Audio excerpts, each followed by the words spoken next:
Mekah disuruh ribut kemunkarannya di mana-mana, disuruh ribut dengan isu rasial, lautnya dirampok, laut dipagerin, saudara.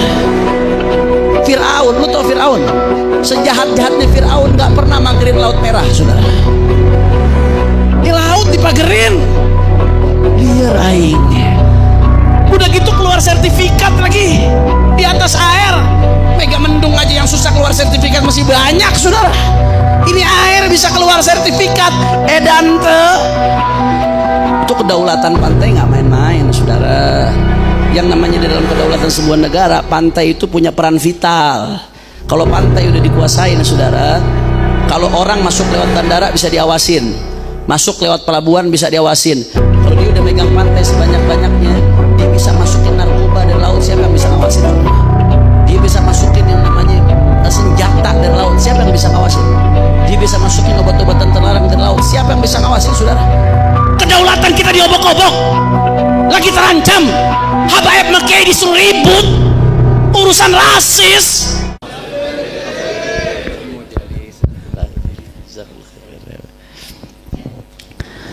Assalamualaikum warahmatullahi wabarakatuh.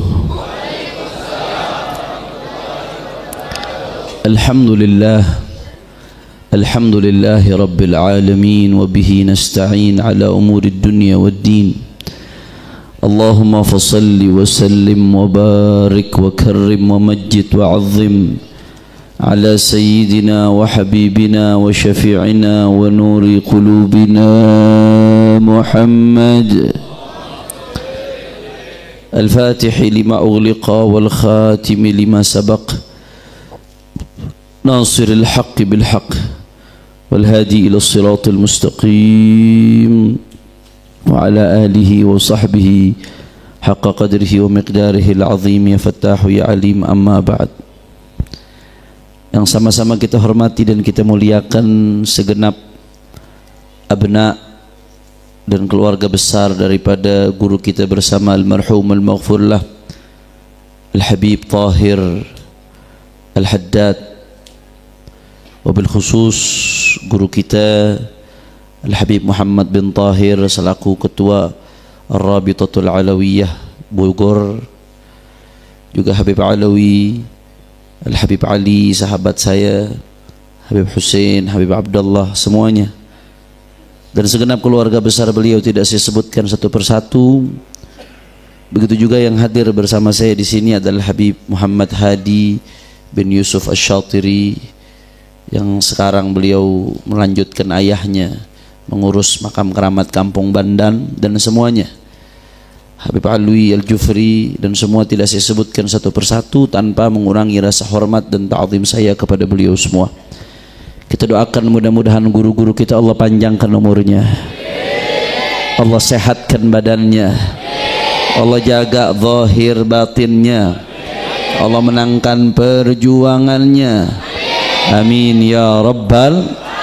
Dan salam penghormatan yang paling istimewa saya hadiahkan kepada hadirin hadirat, muslimin muslimat, mukminin mukminat, baik yang hadir langsung di tempat ini atau menyaksikan melalui live streaming. Kita semua angkat tangan, kita minta sama Allah, mudah-mudahan tidaklah kita keluar dari tempat ini kecuali semua dosa kita diampuni oleh Allah. Yang sakit Allah angkat penyakitnya, Allah sehatkan badannya. Semua yang hadir dilapangkan rezekinya, diberkahi kehidupannya. Amin ya rabbal. Ahibba'il kiram, alhamdulillah sekarang kita berada di permulaan bulan Sya'ban, saudara, yang menandakan dekatnya bulan Ramadan. Mudah-mudahan sisa Sya'ban kita diberkahi oleh Allah dan sampai kita ke bulan Ramadan dalam keadaan sehat walafiat fi taatillah. Amin ya rabbal. Bulan Sya'ban ini istimewa, saudara.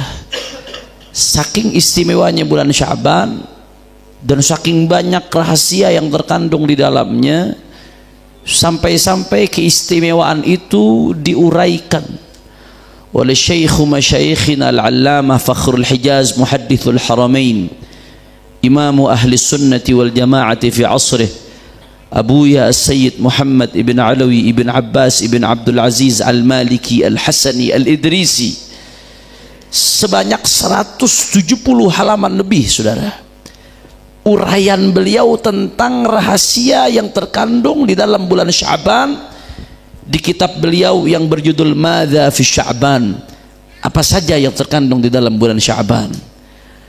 Tadi sedikit disinggung oleh Habib Muhammad bin Tahir Al-Haddad, bagaimana bulan Sya'ban ini adalah bulannya kita untuk salawat kepada baginda Nabi besar Muhammad sallallahu alaihi wasallam. Hadza min fadail Sya'ban, ini termasuk istimewaan Sya'ban.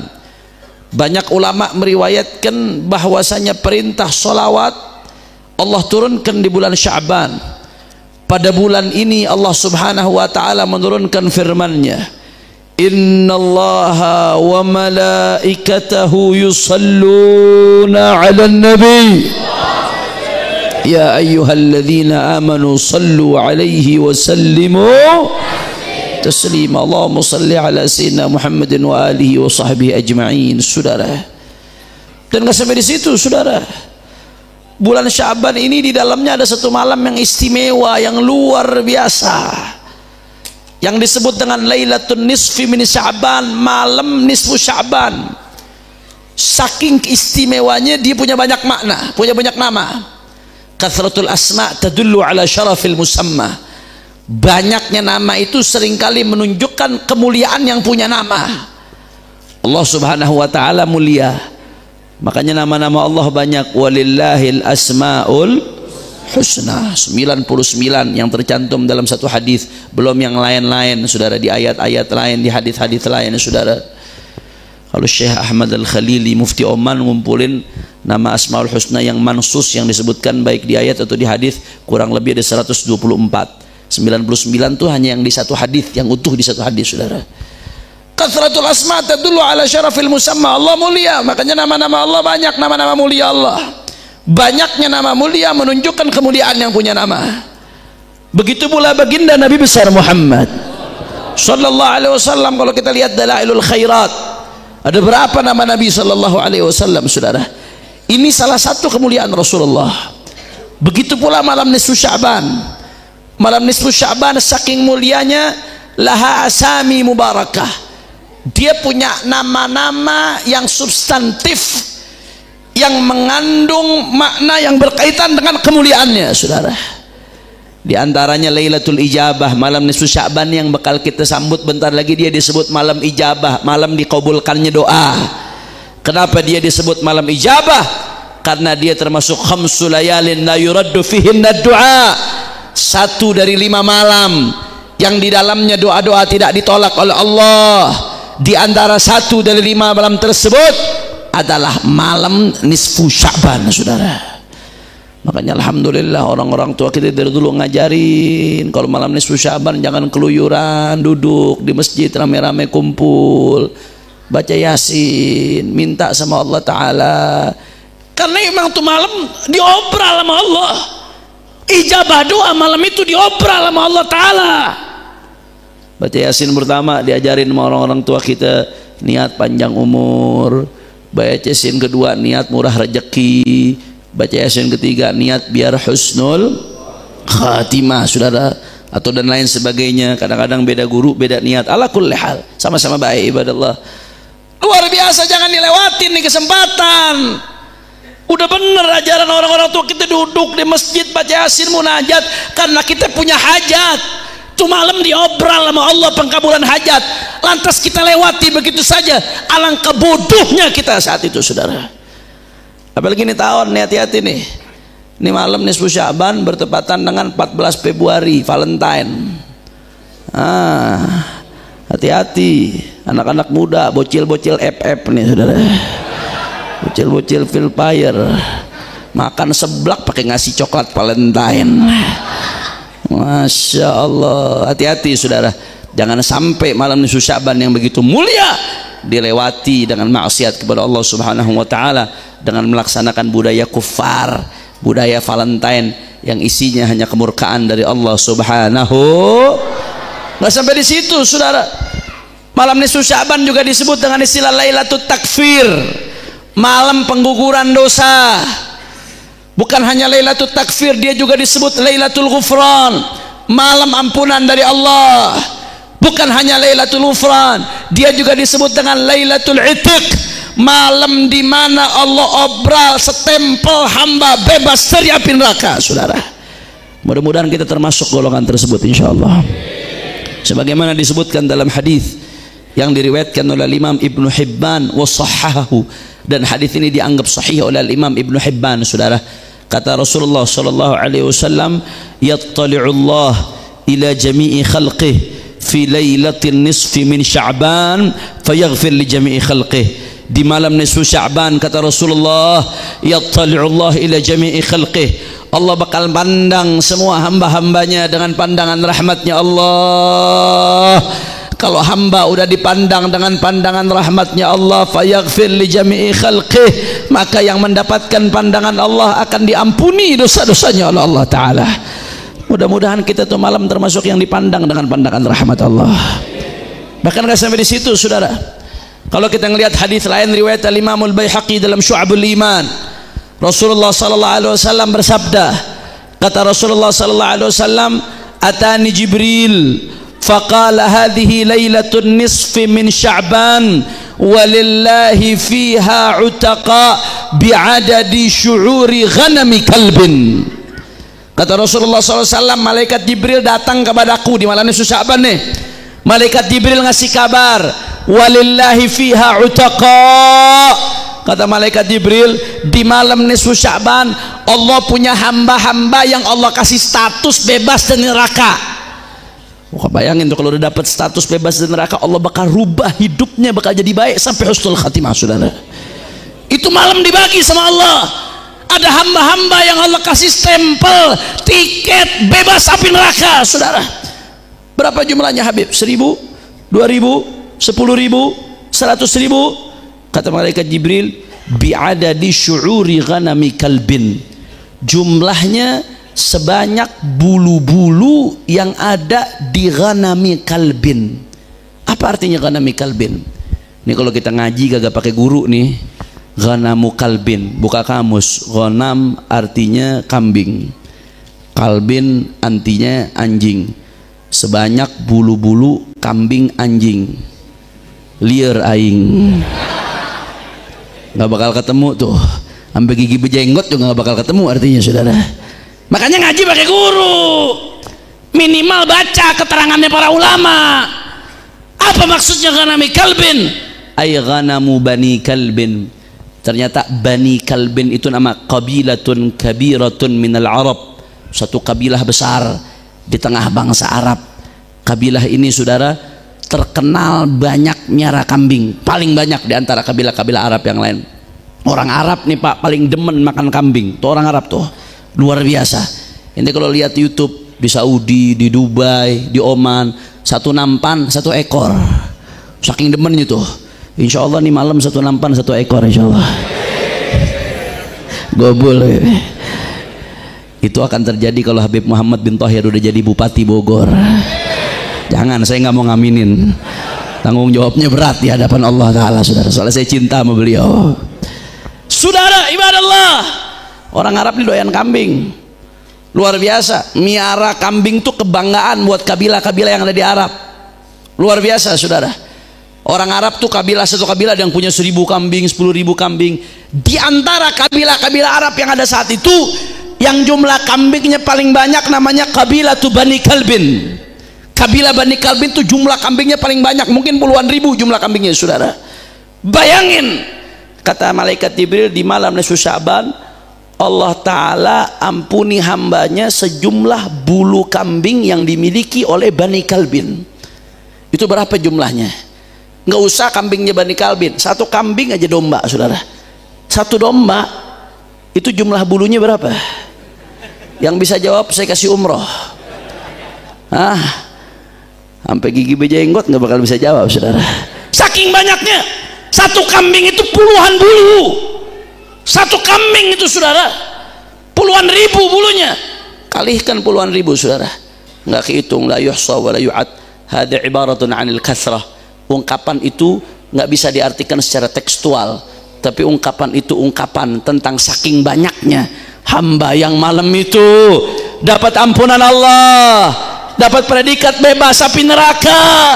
Ya Rabb, dengan kedermawanan Allah, mudah-mudahan tuh malam kita, orang tua kita, keluarga kita, murid kita, orang-orang kita cintai, mudah-mudahan termasuk dalam golongan tersebut. Amin ya Allah, amin ya Allah, ya Rabbal, ya Rabbal Alamin. Tapi hati-hati saudara, saya mau garis bawahi, di malam itu anugerah memang besar. Allah obral ampunan Allah, Allah obral tiket bebas api neraka saudara di malam itu. Tapi Nabi Muhammad juga wanti-wanti ngasih peringatan. Ada kelompok-kelompok yang kata Nabi, walaupun dia ketemu nisfu Sya'ban, nggak peduli, tetap dia nggak dapat ampunan Allah, tetap nggak ditengok dengan pandangan rahmatnya Allah Subhanahu wa Ta'ala. Siapa saja kelompok tersebut? Kalau kita lihat riwayatnya Imam Ibnu Hibban, riwayatnya Al-Imamul Baihaqi, riwayatnya Al-Imam Ahmad ibn Hanbal dalam Musnadnya, dan berbagai riwayat-riwayat lain, ada banyak sekali kelompok-kelompoknya saudara. Tapi sebelum saya lanjutkan, eta jam sabaraha eta? Jam 10 lewat. Lanjut apa jangan? Udah malam. Katanya di sini biasanya jam 10 selesai. Masih semangat? Yakin? Betul? Saya pengen dengar dulu semangatnya orang kampung saya tuh. Semua angkat tangannya. Takbir! Sallu ala Nabi. Allahumma salli wa sallim wa barik alaihi wa ala. Hati-hati saudara, ada orang-orang yang walaupun ketemu malam nisfu Sya'ban tapi Allah nggak ampunin, Allah nggak tengok dengan pandangan rahmatnya. Biar kata dia sujud sampai jidatnya hitam lagi saudara, tapi kalau dia kagak tobat, nggak betul-betul keluar dari sifat tersebut, maka dia termasuk orang yang mahrum. Allah haramkan dari kemuliaan malam nisfu Sya'ban. Rugi, sungguh rugi saudara. Siapa mereka? Di antaranya satu, musyrik, orang-orang yang suka syirik, menyekutukan Allah Subhanahu. Hati-hati yang suka masih main dukun-dukun, hati-hati. Yang suka masih percaya sama dukun, hati-hati. Nggak sedikit saudara, saya tahu, nggak sedikit, masih banyak yang seperti itu. Jangan sampai gara-gara dukun Anda mengorbankan iman, gara-gara dukun Anda mengorbankan tauhid, mengorbankan anugerah yang Allah berikan untuk hamba-hambanya. Na'udzubillah min dzalik saudara. Habib, emang orang kalau musyrik bisa tobat? Bisa tobat asal dia belum mati. Tobatnya apa? Syahadat, kembali mengucapkan syahadat la ilaha illallah Muhammadur Rasulullah, balik lagi masuk Islam lagi itu saudara. Itu cara tobatnya dia syahadat saudara, syahadat. Kemudian yang kedua, di antara golongan yang Allah haramkan dari barakat nisfu Sya'ban, Allah haramkan dari anugerah Allah di malam nisfu Sya'ban. Siapa di antaranya yang disebutkan oleh Nabi sallallahu alaihi wasallam? Di antaranya adalah qatilun nafas, orang yang ngebunuh orang lain sebelum dia tobat saudara. Intabih, darah muslim ini nggak main-main ya ikhwan. Kata Rasulullah sallallahu alaihi wasallam, man 'ana 'ala qatli akhi walau bi syitri kalimah laqi Allah yaumal qiyam maktubun fi jabhatihi aysun min rahmatillah. Hati-hati, bunuh darah sesama muslim, numpahkan darah sesama muslim yang sudah dijaga oleh Rasulullah sallallahu alaihi wasallam. Kata Rasulullah, man 'ana 'ala qatli akhi walau bi syitri kalimah, siapa yang ikut ngebantu ngebunuh saudaranya, walaupun ngebantunya nggak bawa golok, ngebantunya nggak bawa pistol, ngebantunya cuma dengan separuh kata. Ada orang mau dibunuh lagi dikejar-kejar, ngumpet, udah bagus ngumpet nggak ketahuan, akhirnya lewat. Di mana tuh dia? Gara-gara kesel, tuh setengah kata, cuman gara-gara kata-kata tuh orang mati. Tanpa kata-kata tuh nggak ketahuan ngumpetnya, cuma gara-gara kata-kata tuh saudara. Apa kata Nabi SAW? Orang kalau ngebantu ngebunuh darah sama muslim, itu nanti di hari kiamat ngadep Allah, tertulis di dahinya aisun min rahmatillah, putus asa dari rahmatnya Allah Subhanahu wa Ta'ala. Na'udzubillah min, sampai dia tobat. Tobatnya bagaimana? Minta ridho sama keluarganya. Kalau keluarganya minta dihukum, ya hukum. Kalau keluarganya nggak minta dihukum, keluarganya ridho, ikhlas, minta ampun, alhamdulillah saudara. Berat, nggak main-main urusan darah sama muslim. Minta ampun sama Allah Subhanahu wa Ta'ala. sebelum diharamkan dari anugerah Allah di malam nisfu Sya'ban. Dan termasuk diantaranya yang Allah haramkan dari barakah nisfu Sya'ban, kelompok yang ketiga siapa? Qati'ur rahim, orang yang suka mutusin tali silaturahmi. Saudara, kadang-kadang adik sama kakak nggak teguran, paman sama ponakan nggak teguran, misanan nggak teguran. Saudara, masih ada hubungan silaturahmi, cuma gara-gara duit nggak seberapa. Saudara, kadang-kadang gara-gara warisan, gara-gara duit nggak seberapa, kadang-kadang gara-gara ego, gara-gara gengsi, dia sampai rela nggak kebagian rahmat Allah demi pertahankan egonya, demi pertahankan gengsinya. Seberapa mahal itu gengsi, saudara, sampai anda rela nggak dapat rahmat Allah. Bahkan nggak sampai di situ, orang yang mutusin tali silaturahmi, saudara, jangan main-main ya ikhwan dengan qati'ur rahim, jangan main-main. Saudara, apa kata Rasulullah sallallahu alaihi wasallam? Innar rahmata la tanzilu ala qaumin fihim qati'. Rahmat Allah enggak turun kepada sebuah kaum yang di dalamnya ada orang yang mutusin tali silaturahmi. Saudara, jangankan itu orang, kampungnya ikut kena sial. Makanya kata Imam Al-Haddad alaihi ridwanullah, kalau satu kaum aja ikut kena sial gara-gara ada yang mutusin tali silaturahmi, bagaimana dengan tuh orang sendiri nasibnya? Kampungnya kena dampak, bagaimana tuh orang yang mutusin tali silaturahmi? Saudara, saya mau tanya nih sama orang Kampung Setu, pengen berangkat ke Ka'bah? Yang mengaminkan mudah-mudahan umroh, bisa haji, bisa ziarah Rasulullah. Amin ya rabbal. Kira-kira kalau bisa sholat di dalam Ka'bah hebat apa kagak tuh? Masuk ke dalam Ka'bah hebat apa kagak? Wah, hebat benar, saudara. Bisa masuk dalam Ka'bah hebat, apalagi kalau ada orang mati di dalam Ka'bah, masya Allah. Kira-kira mati dalam Ka'bah husnul khotimah apa kagak tuh? Husnul khotimah sudah dalam Ka'bah. Tapi apa kata ulama? Inna rahmata qati'ur rahim mal'unun walau mata fi jawfil Ka'bah. Jangankan matinya di Jakarta, di Bogor, andai kata ada orang mutusin silaturahmi, dia mati dalam keadaan mutusin tali silaturahmi, dilaknat oleh Allah walaupun mati dalam Ka'bah. Saudara, terus ego macam apa yang kita mau pertahanin sampai rela dapat ancaman dari Allah gara-gara pertahanin gengsi, pertahanin ego? Ini pasti setan lagi bisikin nih sekarang nih, oh jangan, ente kalau salaman duluan nih, negor duluan keluar dari sini, bisa gede kepala tuh orang nanti tuh. Oh jangan, harga diri ente di mana? Ini urusan harga diri. Emang setan tuh haram jadah, saudara. Ini setan udah pasti bisikin tuh, anda udah ada niatnya mau minta maaf. Jangan gengsi, jangan halu. Mau ngapain ente nanti diinjak-injak sama dia kalau ente minta maaf duluan? Saudara, kalau pakai matematikanya setan, minta maaf duluan kalah. Tapi kalau pakai matematikanya rahmat Allah, minta maaf duluan, anda menang. La yazudul abda minal afwi illa izzan wa syarafa. Di dalam riwayat disebutkan seseorang hamba tidak bertambah dengan memaafkan dan minta maaf kecuali kemuliaan. Saudara, yang minta maaf duluan atau yang memaafkan duluan, itu yang akan dimuliakan oleh Allah. Kalau kata teman-teman saya, sabodo teuing, mau dipandang jelek sama orang sabodo teuing, mau dipandang remeh sama orang sabodo teuing, mau dipandang buruk sama orang sabodo teuing. Yang penting abdi dapat rahmat Allah. Betul apa kagak? Mestinya kita mikirnya begitu, saudara. Saya ngulurin tangan duluan, negor dia duluan, bukan karena dianya, enggak, karena saya pengen dapat rahmat Allah. Saya butuh rahmat Allah, saya butuh ampunan Allah. Makanya saya yang minta maaf, saya yang damai, saya yang negor duluan. Saya nggak mau sampai berkali-kali malam nisfu Sya'ban ketemu, berkali-kali ketemu Lailatul Qadar, berkali-kali ketemu Ramadan, tapi saya nggak dapat apa-apa gara-gara mutusin tali silaturahmi, saudara. Na'udzubillah min. Kira-kira sampai sini jelas apa kagak? Sadayana parantos ngartos. Alhamdulillah. Jam sabaraha eta? Lanjut. Allahumma shalli ala Muhammad. Allahumma shalli ala Muhammad.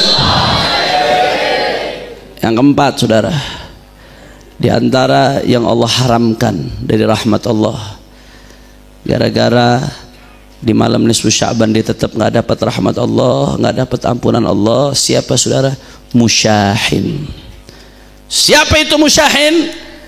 Musyahin itu saudara, Abu Yazid Muhammad bin Alwi menjelaskan, munafiqun syirrirun yab'athu syiqaq bainal wa yuqidu naral adawati bainal mutahabbin.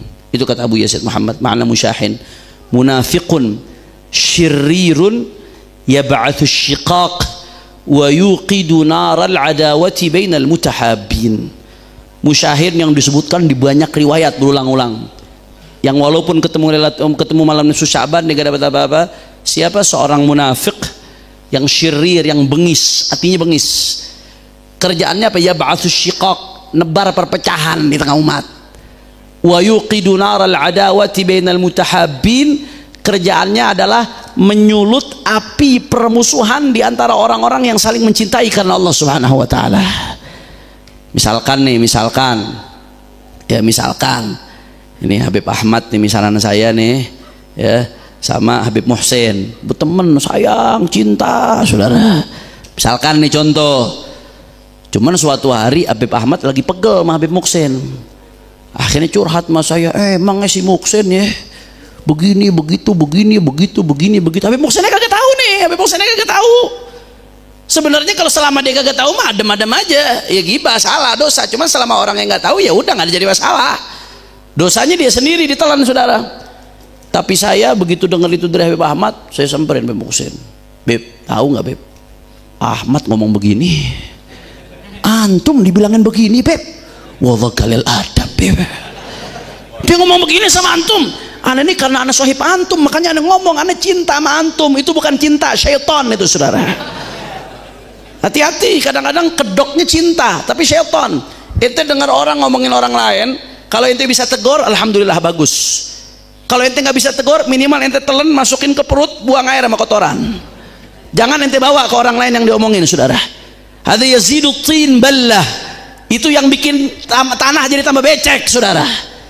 Itu yang akhirnya jadi menebarkan permusuhan di antara orang yang tadinya nggak ada masalah jadi ribut. Kedoknya peduli, padahal itu syaitan tanpa dia sadar. Waktu ada ulama, ada seorang ulama, seorang saleh, didatangin sama orang, ya Syekh, ini ada fulan ngomongin antum begini. Kata orang saleh tersebut, ama yajidu syaitan rasulan ghairik, ama yajidu syaitan rasulan ghairak. Setan nggak ketemu utusan lain selain ente. Jadi bukan syekhnya marah yang ngomongin, bukan ente, setan nggak ketemu utusan lain selain ente. Itu musyahin, orang yang hatinya dipenuhi kedengkian, yang mecah belah umat, yang mecah belah sesama orang yang mencintai karena Allah. Kerjaannya ngadu domba umat. Bahkan kadang-kadang saya sedih, ya Allah lah gue palu. Saya sedih kadang-kadang saudara, majelis sama majelis, sama-sama anak majelis, cuman gara-gara beda majelis saling benci, saling dengki. Ente ngapain hadir di majelis kalau dengki sama orang? Majelis itu jalan menuju Allah. Biarkan beda-beda majelis, tujuannya sama-sama Allah. Kalau tujuannya sama-sama Allah, kenapa ribut? Betul apa kagak? Kadang-kadang madrasah sama madrasah, alma mater sama alma mater, gara-gara beda alma mater ngelihat saudaranya nggak enak saudara, dengki di hatinya saudara. Apa ini saudara? Kadang-kadang beda thariqah, gara-gara beda thariqah tasawuf, thariqah zikir, saling gak enak mandang saudaranya.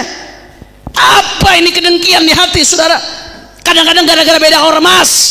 Orang kalau beda ormas dimusuhinnya lebih dari kafir harbi saudara. Masya Allah. Saya mau tanya, yang ribut kadang-kadang ribut ngadu domba umat, ormas sama ormas diadu domba. Ayah loba, bahkan kalau muslim sama muslim aja, muslim sama muslim dibenturkan, itu apa kata Nabi, la yadkhulul jannah namam, orang tukang ngadu domba nggak masuk surga ya saudara. Itu muslim sama muslim. Ini sekarang yang ngadu domba habaib sama kiai, kiai sama kiai, habaib sama habaib, khususnya belakangan habaib sama kiai. Masya Allah, ada orang yang kerjaannya setiap hari bangun tidur postingnya langsung ngadu domba. Di majelis-majelis nyema ilmunya Rasulullah ngadu domba habaib kiai saudara. Di mana tempat dibenturkan, habaib, kiai dibikin ribut, musyahin termasuk golongan yang walaupun ketemu nisfu Sya'ban diharamkan dari rahmat Allah Subhanahu wa taala. Na'udzubillah min. Makanya hati-hati, saya memperingatkan saudara, hati-hati. Belakangan ini ada domba begitu masif bawa isu-isu rasial, isu-isu rasis saudara. Padahal rasisme itu adalah musuh kita bersama saudara. Rasisme itu bukan hanya dilarang oleh agama, tapi termasuk oleh negara. Dulu Belanda sebelum Indonesia merdeka, ketika Belanda perang lawan Indonesia saudara, waktu jajah, itu Belanda yang sengaja mengkotak-kotakan masyarakat, dibikin klasifikasi tingkatan-tingkatan masyarakat. Itu kerjaan Belanda. Jadi Belanda bikin ada 3 tingkatan. Tingkatan pertama, ya penduduk tingkat pertama itu adalah orang-orang Belanda sama orang-orang Eropa. Tingkat kedua Arab, Cina, India. Tingkat ketiga yang Belanda sebut dengan istilah pribumi. Itu bahasanya Belanda saudara. Itu pembagian itu yang bikin Belanda. Supaya apa? Supaya ada kecemburuan sosial. Supaya apa? Supaya ada sekat-sekat. Kalau ada sekat-sekat nggak bisa bersatu. Kalau nggak bisa bersatu terpecah belah. Kalau terpecah belah Belanda diuntungkan, perlawanan jadi lemah. Betul entah? Betul entah?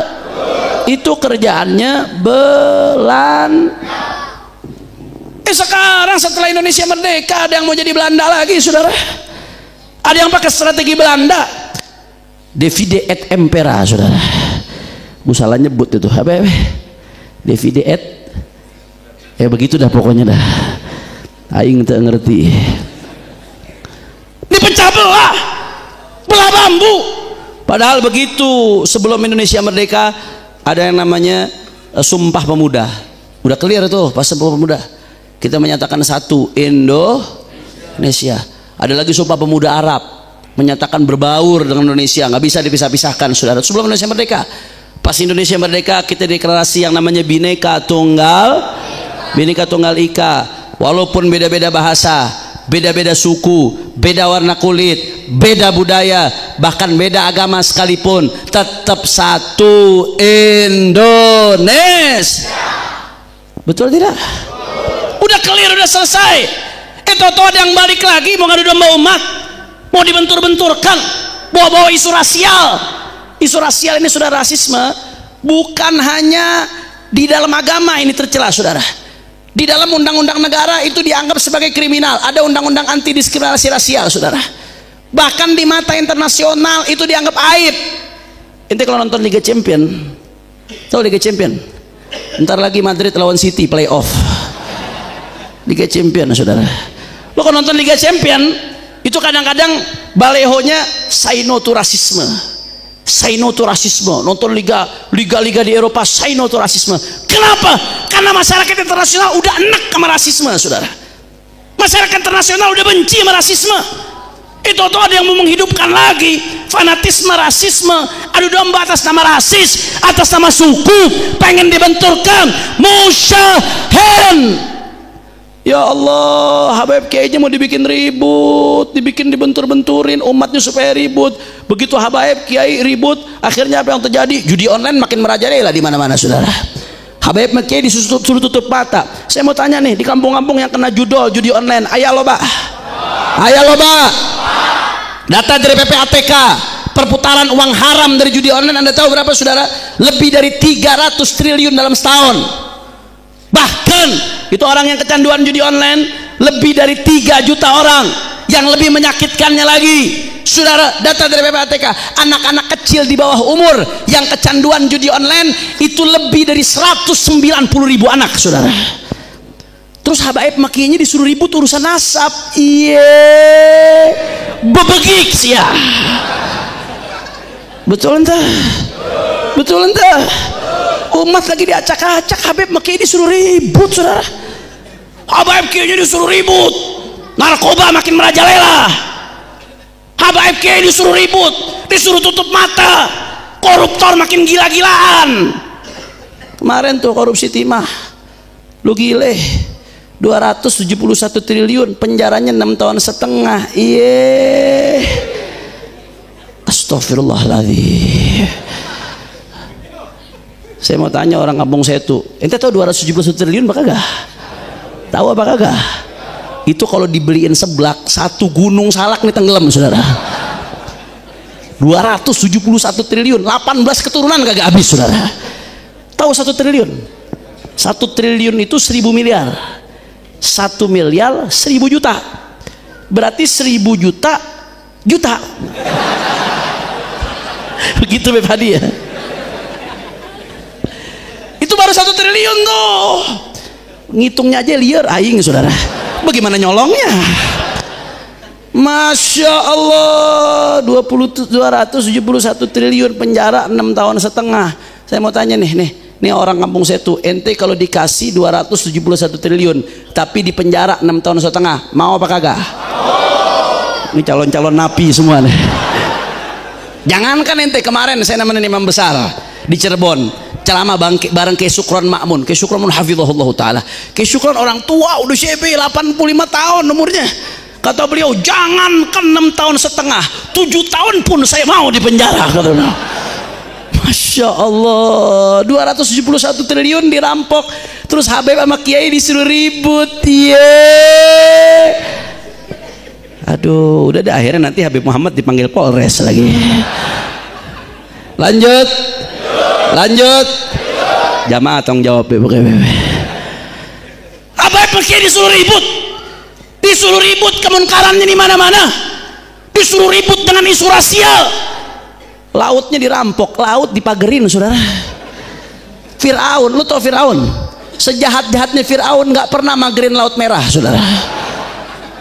Ini laut dipagerin, liar aing. Udah gitu keluar sertifikat lagi di atas air. Mega Mendung aja yang susah keluar sertifikat masih banyak saudara. Ini air bisa keluar sertifikat. Edante. Masya Allah. Di sini udah keluar belum sertifikat ya Bebe? Daerah sini masih banyak kagak keluar. Air bisa keluar. Masya Allah. Innalillahi. Itu kedaulatan pantai nggak main-main saudara. Yang namanya di dalam kedaulatan sebuah negara, pantai itu punya peran vital. Kalau pantai udah dikuasain saudara, kalau orang masuk lewat bandara bisa diawasin, masuk lewat pelabuhan bisa diawasin. Kalau dia udah megang pantai sebanyak-banyaknya, dia bisa masukin narkoba dari laut, siapa yang bisa ngawasin saudara? Dia bisa masukin yang namanya senjata dari laut, siapa yang bisa ngawasin? Dia bisa masukin obat-obatan terlarang dari laut, siapa yang bisa ngawasin saudara? Kedaulatan kita diobok-obok, lagi terancam. Habaib Kiai disuruh ribut urusan rasis. Ya Allah, makanya saya katakan enggak. Ini bukan soal ilmiah. Kalau soal ilmiah udah kelar. 2 kali aing ngajak debat kabur orangnya saudara. Udah kelar, enggak, bukan soal ilmiah, udah selesai, enggak ada ilmiah. Buku udah dicetak, selesai. Yang mau percaya, yang mau enggak. Lakum dinukum. Pengakuan itu datangnya udah dari ulama, dari Kiai Hasyim Asy'ari, dari Kiai Haji Abdullah bin Nuh, dari Imam Ibnu Hajar Al-Haytami, dari Al-Imam Murtadha Az-Zabidi, dari Al-Imam Syarqawi, dari Al-Imam Bakri Syato, dari ulama-ulama besar Ahlussunnah wal Jamaah. Udah ngakuin tentang keabsahan nasab sada Ba'alawi. Lu mau percaya nggak percaya terserah, nggak rugi saudara. Cuman yang jadi masalah ini ketika umat diadu domba, ini yang saya nggak terima saudara.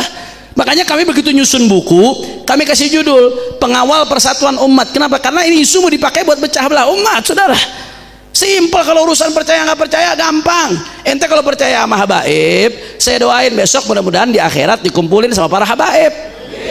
Dikumpulin nama Habib Umar bin Hud Al-Attas, dikumpulin nama Habib Umar bin Abdurrahman Al-Attas, dikumpulin nama Habib Abdullah bin Alwi Al-Haddad, dikumpulin nama Habib Abdullah bin Muhsin Al-Attas. Amin ya Rabbal.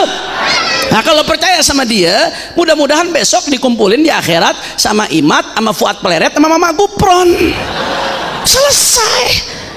Pakai hati aja saudara. Gampang. Saya nggak bilang tempatnya di mana ya, cuman mikir aja masing-masing. Nggak usah pakai ribut. Yang bikin saya nggak terima, ini isu dipakai buat mecah belah umat saudara, dipakai buat bikin ribut umat. Ini yang bisa kita nggak terima saudara. Makanya kita nggak, ini bukan soal ilmiah. Kalau ilmiah udah kelar, udah selesai. Ini bukan soal kajian, udah kelar soal kajian, udah selesai. Saya nggak pernah mau ngeladenin lagi saudara. Tapi ini soal kebencian, ini soal kedengkian, ini soal hasad, ini soal adu domba. Ada dalang yang main di belakang ini saudara.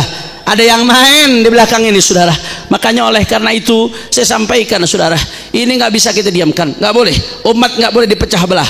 Kalau habaib kiai diadu domba, yang diuntungkan bandar judi, yang diuntungkan bandar narkoba, yang diuntungkan, saudara, adalah mereka-mereka oligarki, yang diuntungkan para koruptor. Habaib kiainya diadu domba, saudara. Ya, saya setuju. Internal habaib juga harus introspeksi diri. Jangan sampai ada akhlak-akhlak habaib yang bikin rusak nama habaib, saudara, yang merusak nama kakek-kakeknya. Itu yang menyebabkan nama habaib rusak. Internal habaib termasuk saya sendiri harus introspeksi diri, harus bisa meniti daripada jalan datuk-datuknya orang-orang soleh. Malu kalau ada yang punya nasab mulia tapi akhlaknya buruk. Jangan sampai dia jadi aib dalam garis keturunannya, saudara. Itu jadi catatan masing-masing daripada para habaib ibadallah. Begitu pula semuanya, habaib kiai semua wajib introspeksi diri.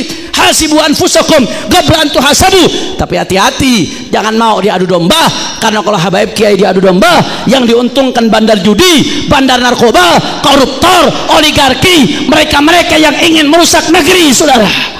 Makanya saya mau tanya umat Islam, jawab yang kompak. Kira-kira kalau habaib kiai diadu domba, diamkan atau lawan? Kurang kompak, diamkan atau lawan? Ini yang nggak jawab jangan-jangan pengikut Mama Gupron nih. Wa maqali inna rahmatan lahi ma Allah. Diamin apa lawan? Diamin apa lawan? Kalau sampai ada yang mau ganggu para kiai, diamkan atau lawan? Kalau ada yang mau ganggu para habaib, diamkan atau lawan? Kalau sampai ada yang mau mengacak-ngacak kebinekaan kita, diamkan atau lawan? Kalau ada yang mau merusak persatuan kita, diamkan atau lawan? Siap bersatu, siap rapatkan barisan, siap jaga persatuan, siap jaga Indonesia. Semua angkat tangannya, takbir, takbir. Sallu ala nabi. Allahumma salli wa sallim wa barik alaihi wa ala alihi.